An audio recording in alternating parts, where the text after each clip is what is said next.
Hai semua, kenalin aku Firly. Dan aku Hera. Kami sedang menjelajahi potensi tani di Pedukuhan Sangon 2, Kelurahan Kalirejo, Kepanewon Kokap, Kabupaten Kulon Progo nih. Kira-kira ada apa aja ya di Sangon 2? Ikutin perjalanan kami ya.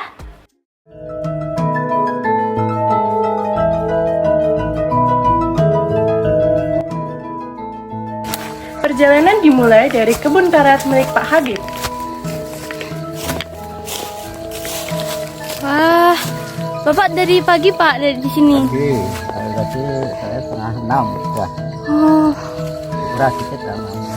Beliau merupakan salah satu petani karet sekaligus penasihat kelompok tani sederhana di Sangon 2. pagi itu kami diajak untuk melihat proses penyadapan karet secara langsung.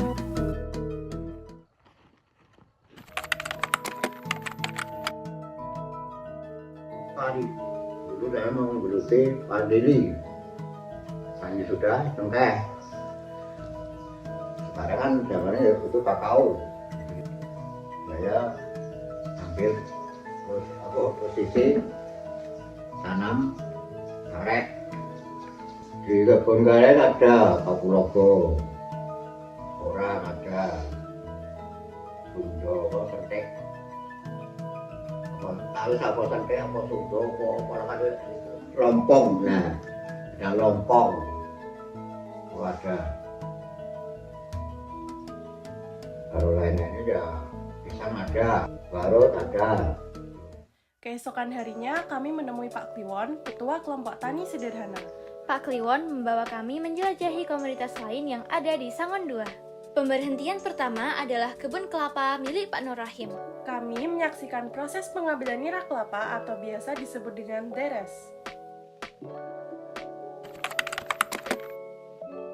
Penderes Pak. 30 tahun dibedarin lajeng diluk mangke walane nempun medal legene lajeng didadai ngangge buku. Nira kelapa yang diambil oleh Pak Nur Rahim kemudian diolah oleh istrinya, Bu Patonah, untuk menjadi produk gula Jawa. Di rumah beliau, kami dipersilahkan untuk melihat proses pembuatan gula Jawa dari awal hingga akhir.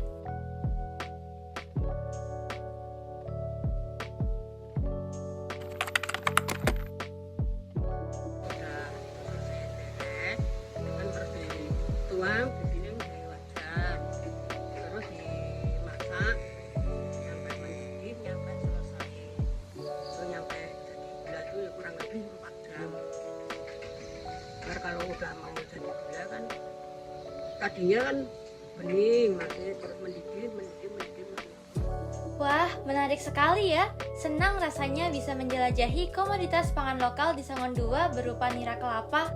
Mulai dari melihat proses niras nira kelapa, pembuatan nira menjadi gula Jawa, sampai mencicipi gula Jawa yang baru saja matang.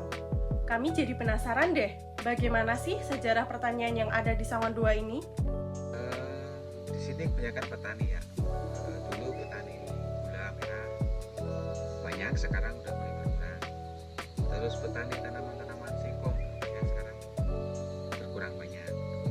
Itu beralih ke buruh ya, pada buruh. Terus tanaman lahan-lahan sekarang ditanamin pohon-pohon keras kayak pohon mauni, pohon sengon, pohon sono keling gitu. Tahun 2005-2006 itu mulai beralih ke tanaman keras karena dulu tanaman sengon tuh harganya sekarang udah banyak, harganya turun.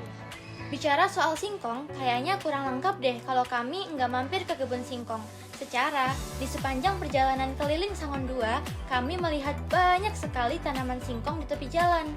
Dengan ditemani Pak Kliwon, kami pun berkunjung ke kebun singkong milik Pak Harno.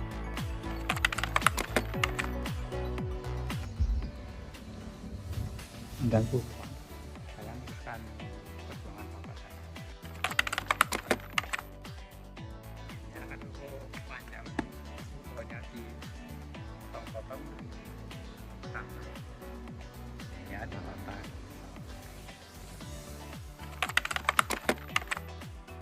Tahun yang panen. musim kemarau. Kadang-kadang itu tangannya kalau bagus, kalau diangkul lah, kayak empuk. Di hari selanjutnya, kami dipersilakan menyaksikan proses pembuatan tepung dari umbi Garut loh. Dimulai dari menggiling umbi Garut, memeras ampas, merendam air perasan Garut hingga patinya mengendap, dan mengeringkannya. Oh ya, kami juga berkesempatan melihat proses pengeringan biji kakao, mulai dari mengambil bijinya hingga menjemur di bawah sinar matahari. Wah, ternyata banyak sekali ya potensi tani di Sangon 2. Tapi, kira-kira ada nggak ya kendala yang dialami oleh petani di sini? Kalau saya rasakan sendiri, saya merasakan kesejahteraan petani itu. Bukan kalau dari pemerintah, bukan. Pemerintah itu tetap mendapat. Itu permainan dia. Bahwa ini supaya nyata, ini itu benar-benar kesejahteraan. Itu bagaimana caranya di sana orang pun nandur urip buah berbuah ini tekan buah hasilnya hanya kemana Karena harga-harga milik petani itu kalau pas lagi melimpah itu harganya jatuh gitu kan. Itu merugi gitu. Kalau musim hujan kan tanahnya longsor, ada kelebihannya, bikin lagi. Nah, teman-teman, kita kan udah lihat ya betapa pentingnya pertanian bagi keberlanjutan dan kemakmuran Indonesia. Pertanian bukan hanya tentang menanam dan memanen, tetapi juga tentang kerja keras, inovasi, dan gelora untuk menjaga keseimbangan alam. Sebagai generasi muda, berbekal ide kreatif dan daya juang, kita memiliki peran yang sangat besar dalam memajukan sektor pertanian. Kita bisa memulainya dari langkah kecil seperti mendukung produk tani lokal, mempelajari cara bertani yang baik, hingga terlibat langsung dalam rangkaian aktivitas pertanian. Bersama-sama, ayo kita ciptakan masa depan pertanian Indonesia yang lebih cerah dan menjanjikan. Dari UGM untuk Sangon 2, Dari Sangon 2 untuk Indonesia.